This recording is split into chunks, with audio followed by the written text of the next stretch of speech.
প্রিয় বন্ধুরা, যারা খুবই অভাবে আছেন, কষ্টে আছেন, কোনোভাবেই যাদের মনের আশা পূরণ হচ্ছে না, যারা গরিবি দূর করতে চান, ঋণ পরিশোধ করতে চান এবং যারা চাকরি হারিয়ে দিশেহারা হয়ে পড়েছেন, কোনোভাবেই কোনো মাধ্যম খুঁজে পাচ্ছেন না, আজকে তাদের জন্য আমি খুবই পাওয়ারফুল একটি দোয়া নিয়ে হাজির হয়েছি।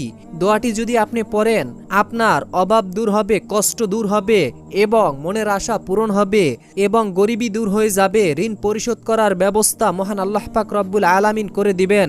মহান আল্লাহ তাআলা চাইলে সবই সম্ভব। আল্লাহর উপর বিশ্বাস রেখে দোয়াটি পড়বেন। দোয়াটি জানার আগে যারা ইসলামকে ভালোবাসেন ভিডিওটিতে একটি লাইক দিবেন এবং যারা নবীকে ভালোবাসেন কমেন্টে 3 বার আমিন লিখে দোয়াতে শরীক থাকবেন। দোয়াটি হচ্ছে, আল্লাহুম্মা ইন্নী আসআলুকা বিআন্নী আশহাদু আন্নাকা আনতাল্লাহু লা ইলাহা ইল্লা আনতাল আহাদুস সামাল্লাযী লাম ইয়ালিদ ওয়া লাম ইউলাদ ওয়া লাম ইয়াকুল লাহু কুফুয়ান আহাদ। ভিডিওটি শেয়ার করে অন্যদেরকে দেখার সুযোগ করে দিন।